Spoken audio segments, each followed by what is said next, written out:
jour de la fête de la Visitation, le diocèse de Lyon a vécu un événement particulier.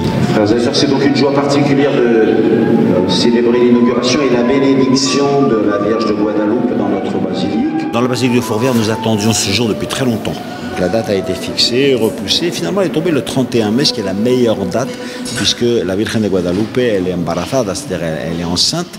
Et donc, c'est le jour, le 31 mai, où se rencontrent la Vierge Marie et Élisabeth, qui toutes les deux attendent leur bébé.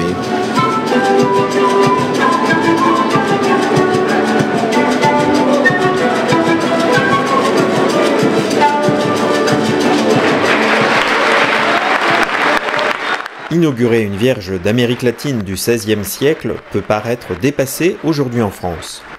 Le cardinal Barbarin nous redit les points qui font que ce message est toujours d'actualité. Le premier, c'est que c'est la seule représentation où on la voit enceinte. Donc, elle est une prière pour que la vie soit respectée, que la vie soit aimée dès son commencement, une prière pour les femmes qui attendent un bébé, pour toutes celles qui ne peuvent pas en avoir. Donc c'est vrai que ça tombait très bien un 31 mai. Et deuxièmement, comme a dit le pape Jean-Paul II, c'est le modèle extraordinaire de l'inculturation. Parce que les Espagnols sont arrivés là-bas, disons, et ça se passe très mal parce qu'ils sont violents, ils détruisent leur temple, mais ils constatent que c'est une religion très dangereuse où il y a des sacrifices humains, et au lieu d'entrer en dialogue et d'essayer d'arranger les choses pour leur faire découvrir le Christ, ils se heurtent de front.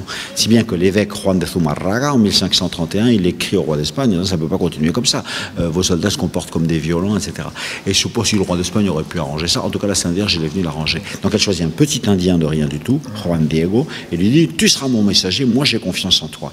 Et en fait, avec un petit Indien, elle a montré, elle, qu'elle portait Dieu dans son ventre et qu'il fallait respecter toute vie humaine, que c'était une abomination de faire des sacrifices humains, que c'était pas une religion. Et alors, c'est à partir de là qu'il y a eu ce déclic à l'intérieur des Indiens, en disant, celle-là, c'est notre mère.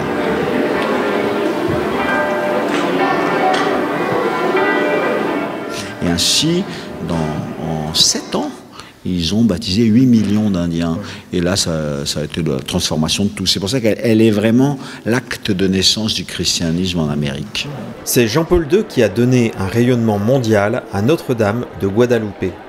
C'est donc tout naturellement devant sa statue que Monseigneur Barbarin a terminé sa bénédiction.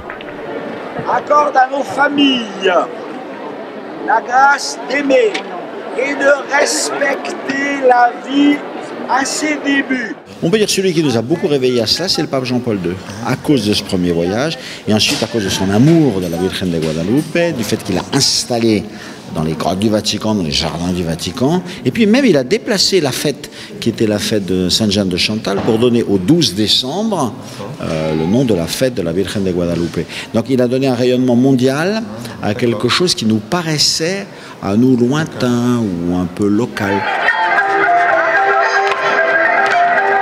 Entraînée par les danses mexicaines, Notre-Dame de Guadeloupe a ainsi pris toute sa place aux côtés de Notre-Dame de Fourvière dans le cœur des Français.